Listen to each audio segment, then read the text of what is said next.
இந்த விழா மேடையும் பார்க்கின்றோம். பாஜகவுடைய சட்டமன்ற குழு தலைவர் நயினார் நாகேந்திரன் உரையாற்றி வருகிறார். இன்னும் சற்று நேரத்தில் அண்ணாமலையின் எண்மண் எண்மக்கள் யாத்திரையுடைய நிறைவு விழாவில் பிரதமர் நரேந்திர மோடி பங்கு கொள்கிறார். அந்த காட்சிகளைத்தான் திரையில் பார்க்கின்றோம்.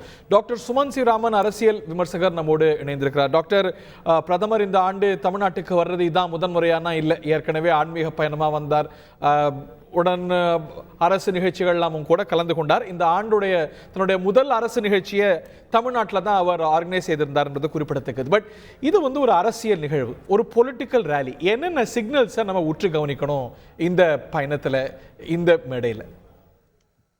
இல்ல, அதாவது 2-3 விஷயம் ஹரி. இதுல நம்ம பார்க்க வேண்டியது, ஒன்று, பிரதமர் ஒரு ஸ்பெஷல் கவனம் தமிழ்நாட்டுக்கு இந்த முறை தேர்தல் தொடர்பாக வைத்திருக்கிறார்.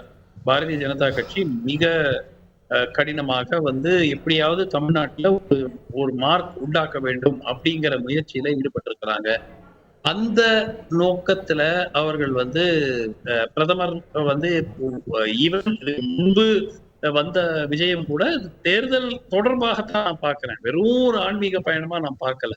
சோ அவர் பாஜகவை பொறுத்த வரைக்கும் தமிழ்நாட்டுக்கு கொடுக்கிற தேர்தல் ரீதியா, அது வெள்ள நிவாரணத்துக்கு பணம் வருதோ இல்லையோ, தேர்தல் கொடுக்குறாங்க அப்படிங்கிறது நிச்சயமா நமக்கு தெரியுது.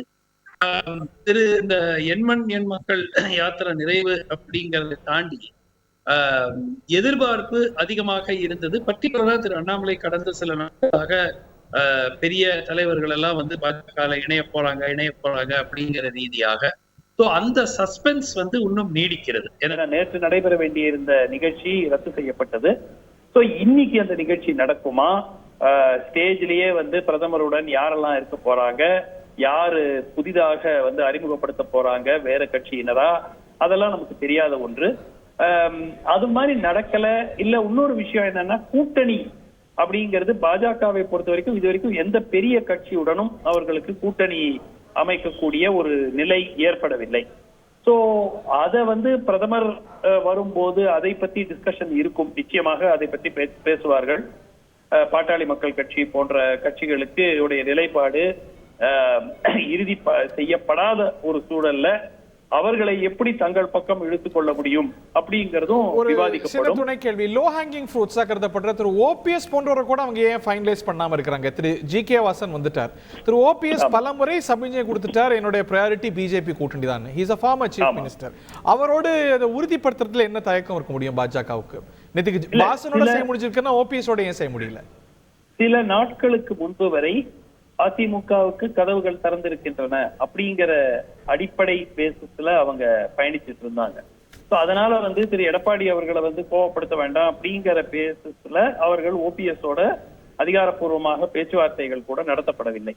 இப்போ அவர்களுக்கு அந்த சிக்கல் இல்லை. ஏன்னா அதிமுக அவங்க கூட வரப்போறது இல்லைங்கிறது கிட்டத்தட்ட உறுதி ஆயிடுச்சு. கிட்டத்தட்ட சொல்லிட்டு இருக்கீங்க, இன்னும் வாய்ப்பு இருக்கா? இல்ல, உறுதி 2024 பாராளுமன்ற தேர்தலுக்கு உறுதியாகிவிட்டது. சோ அந்த மாதிரி ஒரு சூழல்ல இப்போ திரு ஓபிஎஸ்ஓ, திரு டிடிவி தினகரன் அவர்கள், ஐஜேகே, திரு ஏசி சண்முகம், அதுக்கு பிறகு திரு ஜி.கே. வாசன் உடைய தமிழ் மாநில காங்கிரஸ், அப்புறம் திரு ஜான் பாண்டியன் போன்ற கட்சிகள், அவர்களுடைய நபர்களுடைய கட்சிகளோட சேர்ந்து ஒரு கூட்டணி வைக்க வேண்டிய ஒரு சூழ்நிலையில தான் பாஜக இருப்பதாக நான் பார்க்கிறேன். சோ பாமக அவங்க டெஃபினட்டா மூவ் பண்ணுவாங்க. ஏன்னா பாட்டாளி மக்கள் கட்சிங்கிறது 5% 6% வாக்கு வங்கி வைத்திருக்கிற ஒரு கட்சி. சோ இந்த மற்ற சிறிய கட்சிகள், திரு ஓபிஎஸ் அவர்களுக்கு இப்ப கட்சியே இல்லையே. சோ அங்கிருந்து அவர் போட்டியிட்டால் கூட அவர்கள் வேட்பாளர்கள் தாமரை சின்னத்துல போட்டியிடுவாங்களா?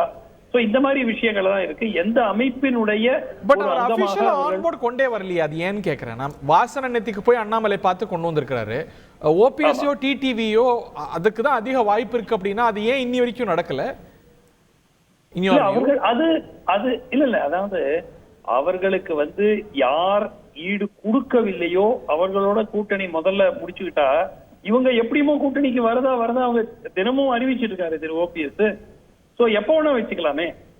சோ அவங்களுக்கு யாரெல்லாம் ஹார்ட் டு கெட்டா பிளே பண்றாங்களோ, தேமுதிகவோ பாமகவோ போன்ற கட்சிகளோட முதல்ல பேச்சுவார்த்தை நடத்தி அவர்களை எப்படி தங்கள் பக்கம் இழுக்க முடியுமோ பார்த்து விட்டு எப்படியுமோ திரு ஓபிஎஸ் அவர்களே வெளிப்படையா சொல்லிட்டாரு, நான் பிஜேபியோட, அவர் ஏடிஎம்கேவோட போக முடியாது. யாரோட போக முடியும்? திமுகவோட போக முடியாது. அப்போ அவர் பிஜேபியோட தானே போகணும். அது கடைசியில கூட வச்சுக்கலாமே. சோ பிளஸ் எத்தனை அவர் இடங்கள் கேட்டு போட்டியிட போகிறதா அவருடைய அணி அப்படின்னா கட்சியை ஃபார்ம் பண்ணணும், அந்த கட்சியை ரெஜிஸ்டர் பண்ணணும், இல்ல இண்டிபெண்டன்ட் கேண்டிடேட்டா அவர் சார்பா யாராவது போட்டியிடுவாங்களா, நிறைய விஷயங்கள் இருக்கு. பட் அதெல்லாம் ஒரு நாள் முடிவு பண்ணக்கூடிய விஷயங்கள் தான் இதெல்லாம். பாயிண்ட் டாக்டர், நம்ம காட்சிகளையும் விவரிச்செல்லாம் நம்ம திரையில பாக்குறது பிரதமருடைய உலங்கு வானூர்தி சூலூர்ல இருந்து பல்லடம் நோக்கி வரையக்கூடிய காட்சிகள். நீங்க 2 வானூர்தியை பாக்குறீங்க. ஒன்னு பிரதமருடைய பிரயாணிக்கக்கூடிய வானூர்தியாகவும் இன்னொன்னு டிகாய் வானூர்தியாகவும் இருக்கும். இன்னும் சற்று நேரத்தில் பல்லடம் சென்று இந்த விழாவில் கலந்து கொள்ள இருக்கிறார். அவருடைய உரையில என்ன நம்ம கவனிக்கணும் டாக்டர்? இப்போ அவர் வழக்கமான நாட்டில் தேசிய அளவில் காங்கிரஸை கடுமையா திட்டிட்டு இருக்கிறாரு, ரொம்ப அதிகமாகவே திட்டுறாரு. அப்பப்போ மாநில கட்சிகள் திமுக மாதிரியான கட்சிகளை விமர்சிக்கிறத நம்ம பார்த்திருக்கோம், இன்க்ளூடிங் இன் பார்லிமெண்ட். தமிழ்நாட்டில் அந்த உரையில திமுக விமர்சனம் காங்கிரஸ் விமர்சனம் என்பது நிச்சயமாக இருக்கும்னு யூகிக்கலாம். திமுக விமர்சனம் எவ்வளோ இருக்க போகுது, காங்கிரஸ் விமர்சனம் எவ்வளோ இருக்குன்னு நம்ம பார்க்கணும். ஆனா அதிமுகவை விமர்சிப்பாரா? ஏன்னா இன்னைக்கு அதிமுகவோட கூட்டணி இல்லைன்னு முடிவாயாச்சு, இல்ல அதை கடந்து போயிடுவாரா உங்க வியூல?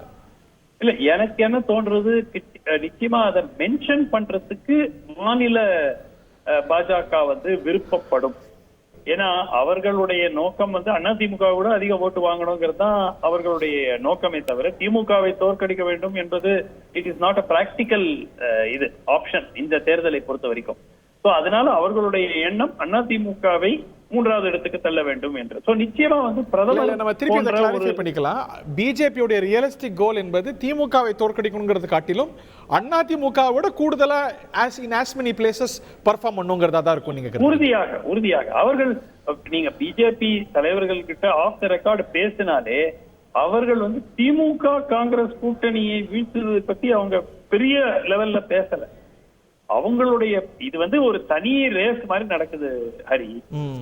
திமுக காங்கிரஸ் கூட்டணி ஜெயிக்குங்கிறது கிட்டத்தட்ட எல்லோரும் ஏற்றுக்கொண்டு விட்டார்கள். ஏன்னா அது எதிர் அணி பிளவுபட்டிருக்கிறது. ஆனால் இந்த காம்படிஷன் என்னன்னா அதிமுகவா பாஜகவா?